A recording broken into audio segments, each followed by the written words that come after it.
Budget సమావేశాల ముందు జరిగిన అఖిలపక్ష సమావేశంలో వైఎస్ఆర్ కాంగ్రెస్ పార్టీ రాష్ట్రానికి సంబంధించిన పలు అంశాలని ఈరోజు లేవదీశాము.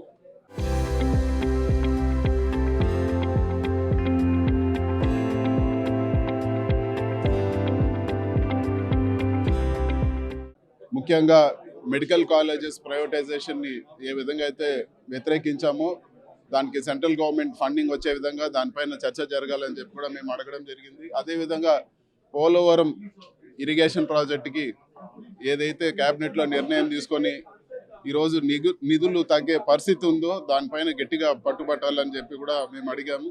అదేవిధంగా గత పార్లమెంట్ సెషన్లో గత అఖిలపక్ష సమావేశంలో మేము మన్రేగా నిధులు ఏవైతే రాష్ట్రానికి రావాలో చాలా పెండింగ్ ఉన్నాయని చెప్పి మేము డిస్కషన్ చేయాలని అడిగాము. అదేవిధంగా పార్లమెంట్లో గట్టిగా మేము వైఎస్ఆర్ కాంగ్రెస్ పార్టీ ఈ అంశాన్ని లేవదీసిన వెంటనే రాష్ట్రంలో 7 నెలలుగా పెండింగ్ ఉన్న లేబర్ కాంపోనెంట్ మన్రేగా నిధులు రిలీజ్ అయ్యాయి. అదేవిధంగా ఈ సెషన్లో కూడా రాష్ట్రానికి రావాల్సిన నిధులు కానీ రాష్ట్ర అంశాలు కానీ మరీ ముఖ్యంగా పోలవరం ఈ బడ్జెట్ డిస్కషన్లో పోలవరం ప్రాజెక్టులో ఏ విధంగా అయితే దాదాపు 30,000 కోట్లు ఈరోజు కేంద్ర ప్రభుత్వం కుదిర్చిందో ఆ డబ్బులు రిలీజ్ చేయాలి అని చెప్పి గట్టిగా మేము మా డిస్కషన్లో గట్టిగా పట్టుబడతాం.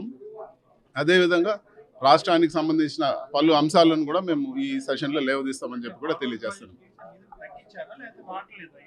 ఖచ్చితంగా నిధులు పోలవరం ఏదైతే ఉందో హైట్ ఒక పర్టికులర్ కట్టాల్సిన హైట్ కన్నా పర్టికులర్ హైట్ తగ్గించడం వల్ల మనకు స్టేట్కి రావాల్సిన నిధులు తగ్గినాయి. ఇది వరకే మేము ఈ అంశాన్ని చాలాసార్లు లేవదీయడం జరిగింది. ఈ బడ్జెట్ సెషన్లో కూడా గట్టిగా అడుగుతాం. పూర్తి ప్రాజెక్టు పోలవరం ప్రాజెక్టు అనేది నేషనల్ ప్రాజెక్టు, పూర్తిగా సెంట్రల్ గవర్నమెంట్ కట్టాలి, అందులో నిధులు ఎటువంటి కోత విధించకూడదు అని చెప్పైతే మా డిమాండ్.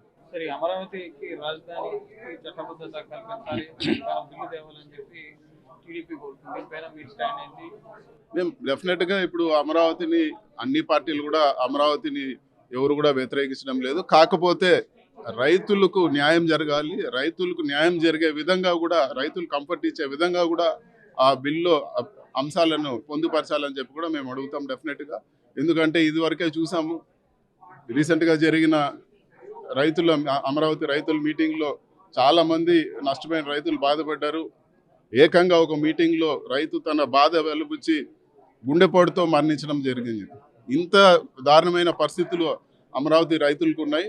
అమరావతి గురించి మాట్లాడేటప్పుడు అమరావతి రైతులకు న్యాయం చేసేది మొట్టమొదటిగా మాట్లాడి తర్వాత అమరావతి గురించి మాట్లాడాలని చెప్పి కూడా మేము డిమాండ్ చేస్తాం. కేంద్ర ప్రభుత్వం ఏం చెప్పింది అఖిలపక్ష సమావేశంలో బిల్స్కి సంబంధించి కానీ లేకపోతే బిజినెస్కి సంబంధించి? కేంద్ర ప్రభుత్వం అన్ని అంశాలపైన కూడా సరైన అంటే అవకాశాలు వస్తాయని కూడా చెప్పడం జరిగింది. సో వీటన్నిటిపైన కూడా మేము పట్టుబడతాము.